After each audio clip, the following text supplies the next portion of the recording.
All right, we're recording. So welcome everybody. I'm Katie Martin, and this is part of our book study for learner-centered innovation. And I could not be more excited today to have Thomas Wedell-Wedellsborg join us, the author of What's Your Problem and Innovation as Usual. And I had the opportunity to connect with him and wanted to have him join us and share some of his work. Many people think that business and education are two separate worlds. But as I came across his work, I found there was so much that we could learn from what he's found in his work, solving problems and thinking about innovation in business and also across broader problems that people are solving in the world. He's known as a top 20 international thinker and worked with companies all over the world. And he's here to share some of his insight. So thank you, Thomas. Welcome to our book study. Well, thanks a lot, Katie, and it's a pleasure to be invited in to discuss. Great. So I want to start off and just maybe share a little bit about your background and some of the work that you've done with some companies and how you came across this reframing your problem and how it's worked in your work. I've spent the last 15 years basically striding across somewhere between academia and practice, in the sense that I have been working with companies and trying to bring in some of the knowledge we have from academia around problem solving and innovation. And I think it was really through that work that I started realizing we had this big missing piece or missing tool in our toolboxes, if you will, namely the ability to solve the right problems. We're fairly good problem solvers. We're not always as good at going in and saying, are we solving the right problems here? And is there a different way of thinking about what we're doing? So that led me to write now my second book here that just came out here in March, What's Your Problem, which is really a guide in how to solve the right problem. Great. And I first came across your work when I read about the slow elevator problem. And I wrote about it in learner-centered innovation and talked about how we can reframe some of the challenges we see in education. But I'd love if you can share what is the slow elevator problem and how did you reframe that to create a better solution? It's really the quickest way to explain what reframing is. And the idea is that you imagine that you are the owner of an office building, and that people in the building, they're complaining about the speed of the elevator. Now, what most people do with a problem like that is they accept the framing that's been given that the elevator is slow, and then they jump into solution mode and say, how do we make the elevator faster?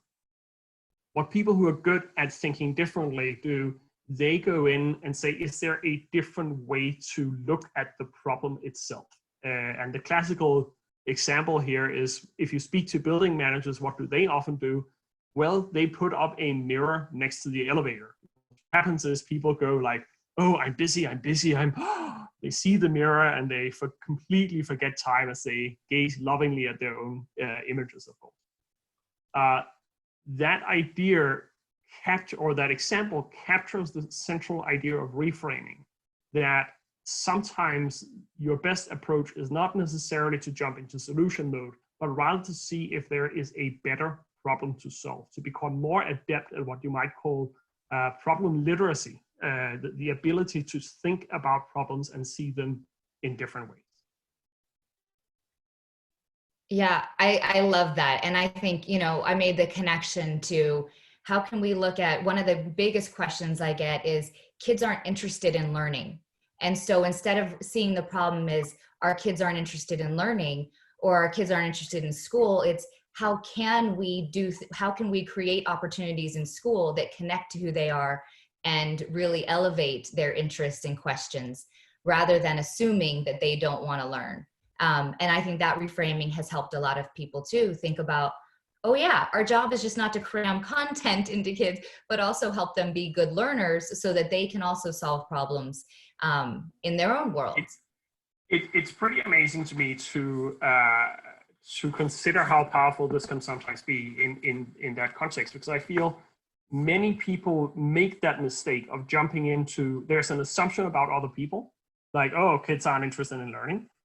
And then sometimes that's almost a comforting framing to jump into, because that kind of alleviates the pressure on you to actually do something about it. It's just like, I don't want to learn, you know.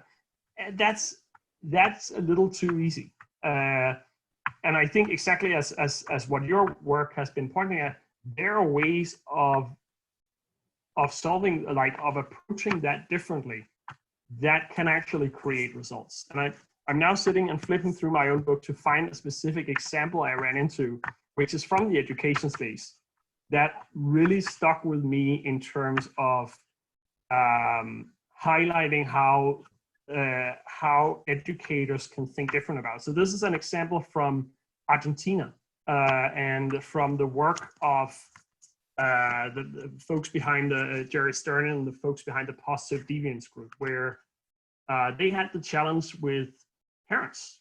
Namely, a lot of the parents in the region were illiterate themselves. They had never gone to school, and so they didn't have a great interest in keeping their kids in school. They didn't really push them to go to school.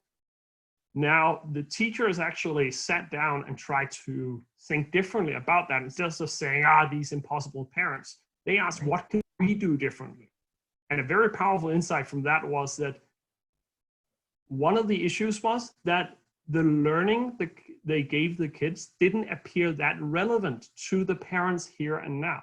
Yeah. And they figured out if they actually taught the kids how to help their parents here and now with things like keeping track of their accounts, then they suddenly saw the relevance very concretely of the education that the kids were getting, instead of assuming, oh yeah, in 10 years, your kids will do better. Well, 10 years is a very long time horizon if you are poor and illiterate in a rural region in Argentina. So you can see here part of the, I don't know if you can fully see it, maybe but that's from the book, where you see part of the illustration here of how that reframing kind of played out. I'm sorry if the lighting here is not exactly optimal. That's okay. I'll link it for people to see also. I can send a visual of that example to you, so people can see it. Great. Yeah, what a great example, and reframing how it's relevant to our lives. And I think that's more important now than ever, as we see so much, we're moving school online and remote, as our schools are closed in our current context, and for an unforeseeable future. You know, one of the things I hear people trying to figure out is, how do we just move school online? How do we do what we've always done in school and make that accessible now for kids at home? And I'm wondering, this feels like the perfect problem to use the reframing lens and framework on, rather than just trying to move school online. How might we think about what's the right problem to solve here? So do you have strategies or tips for us to think about how to reframe this challenge? Well, that's really the first one you've already launched into, namely asking the question, what is the problem we are really trying to solve for here? Instead of defaulting to saying, oh, we're just trying to replicate everything we did before, but now in a new context. This is a situation where you have to go in and ask, what's really important here? What do we need to rethink that we did before, but now it's not right anymore? What are the new things we have to get right in order to do this? And I again, I'm not a subject matter expert in education, but I'm sure that once you actually sit down and think about what are our real goals here, what are we trying to do, then you might arrive at some new thinking that'll allow you to deal with it. So in the method that I prescribe, the first step is really just to say, what is the problem we're trying to solve for? And then I offer a number of approaches to try to take to see the problem in a different light. And I can share briefly. So for instance, rethinking the goal. What does success look like here? Yeah. Are we clear on what that is? And might we need to rethink what success looks like here, compared to how we normally think about what winning looks like from our perspective? Yeah. Looking in the mirror, it's a powerful approach of saying, not the elevator mirror here, but the idea of looking at our own role in creating some of the problems that arise. We tend to think of problems as something that are generated by other people, and we are the innocent. Often there's part of the problem that we create ourselves, that we may need to go rethink our own role in this. Examining bright spots. Examining bright spots is a classic method from root cause analysis, which is about saying what works really well. Like, are there exceptions to this? If you have a persistent problem, are there people that don't suffer from that problem? Is there anybody in our peer group that have found a better way of coping with it? Or even have we actually ourselves solved this problem before? Well, at least even just once or twice. Is there a really positive example? Like, it's easy to think of virtual learning as something that's slightly inferior to class-based learning. But is that true? Are there examples where virtual learning is stronger than classroom-based learning? Where are the bright spots involved in this? Another one I'll share is the notion of taking people's perspective. Like, when thinking about what drives other people, we're so quick to assume we understand what their motivation is and what they, why they do what they do. And very often there's a deeper story there. People aren't just lazy or stupid or all of the things we so happily attribute to them. Very often, once you genuinely invest effort in trying to step into the shoes of somebody else, that can help bring about new ways of looking at a challenge that you're trying to solve. The evident example here, of course, being students, but for that matter, parents, and whoever else is in your orbit that you have to deal with. So to sum up, the core concept is here to go in and create clarity around what's the problem we're solving for, and then trying to rethink and challenge your understanding of that problem and looking at is there somewhere an equivalent of the mirror example that I just shared? Is there a better problem to solve for than the one you're necessarily hammering away at right now in your own work? Yeah, I was feverishly taking notes too, so I'll go back to this, but those 5 tips I think are really, really powerful. And, if we do start with what does success actually look like? What are we trying to achieve? For me, of course, learner-centered innovation is really about going back to the learners. What is it that we really want to achieve with education? What are the types of students that we want to develop? What habits, what skills, what mindsets? And if we focus on those, I think inherently our system will look very different rather than a top-down standardization of everyone needs to do the same thing. It would shift. And I think that using that process, there's some great opportunities to shift how we really go about education now and how we really prioritize what matters. So thank you for that. I want to kind of shift to, you've worked with a lot of companies. We were talking about innovation earlier before we started recording. And this is a lot for people to manage, right? It's not just moving on to at home, they're managing technology, new ways of engaging. And so I'm curious, as an expert in innovation working with companies, what have you learned about companies managing change? What are some key tips of how we can really think about being innovative in this space and really doing things differently? I'd say one really surprisingly common theme I've seen in my work is the tendency to fall in love with technology as the solution. So it's so easy to think that, innovation, that means having a new app or some kind of technology, because it's almost in our heads those two things are equal, right? Innovation and new technology. What I've seen is the vast majority of successful innovations I've seen, they actually don't tend to involve new technology. They tend, again, coming back to this issue of problems, they tend to look for problems in people's lives that we haven't really been good at either seeing or addressing, and often they can be solved using the most basic technology. Favorite example, we put wheels on suitcases in the year 1972. Or in other words, in the span of human history, first we put a man on the moon and then we put wheels on suitcases.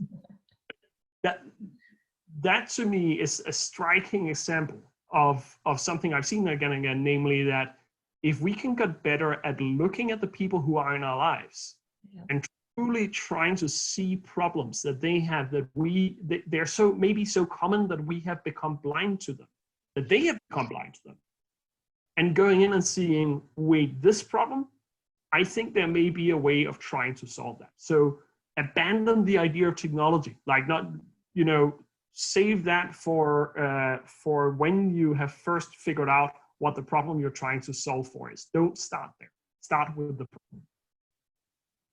Yeah, I love that. That hit me hard. The suitcase, after putting a man on the moon, I think that is crazy to think about in the span of human history. And really empathizing and understanding people is such a powerful way to innovate. One of the things that, we were talking also about your book and saying that it's not just in business. Of course, it's not just education. Tell us a little bit more about your book and what types of problems, what is the hope with your book that you can help people really, really do? And why is it such an important book for people to be reading? I think it struck me when I wrote it. Why on earth we haven't mastered this earlier? Because reframing, again, is not a new technology, so to speak. We've known about reframing since the time of Einstein, at least. The first empirical evidence starts surfacing in the 70s that people who are good at reframing, at thinking differently about problems, they tend to be successful.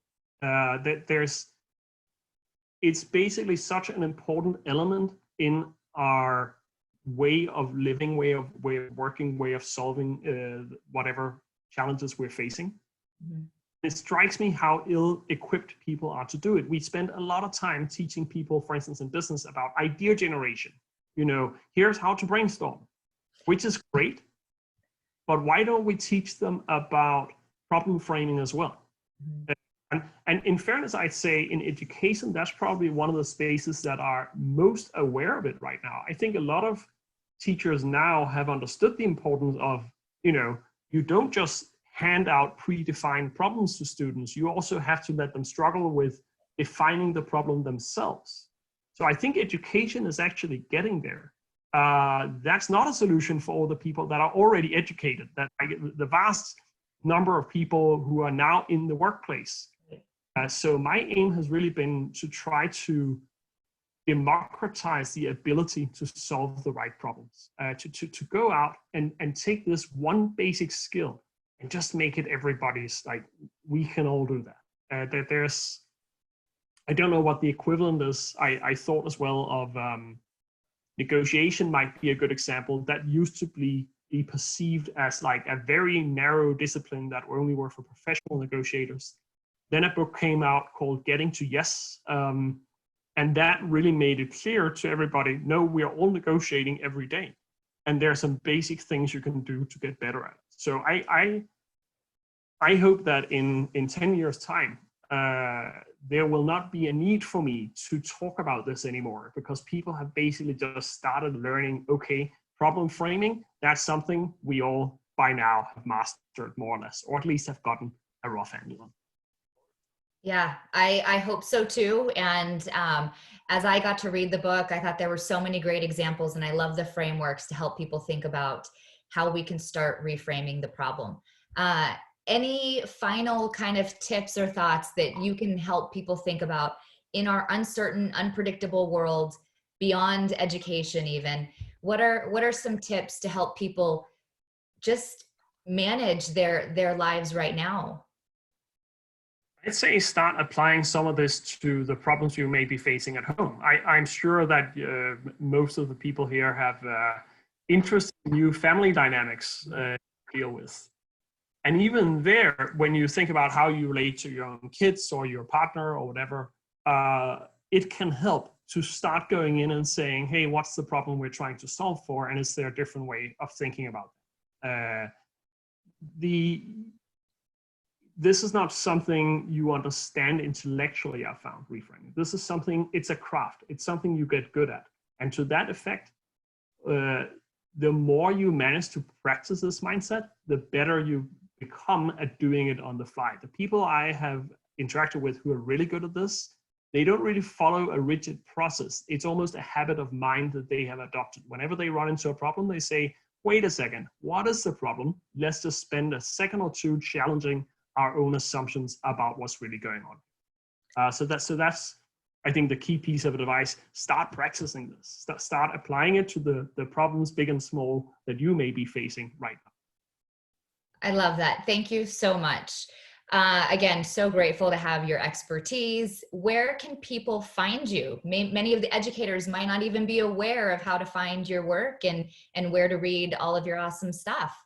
So I'd say, first of all, the book, What's Your Problem? That's available wherever you buy books. Support your local book dealers or get it online or whatever you like. And that beyond that, I think the next place to start is either to enter my impossible surname into Google, Thomas Wedell-Wedellsborg, or I have a website called howtoreframe.com with a little bit more information, some downloadable resources, and so on. Those are great starting points, I'd say. Great. Thank you very much. And we look forward to continuing to learn and reframing our problems. Amazing. Thank you, Kate. Thank you.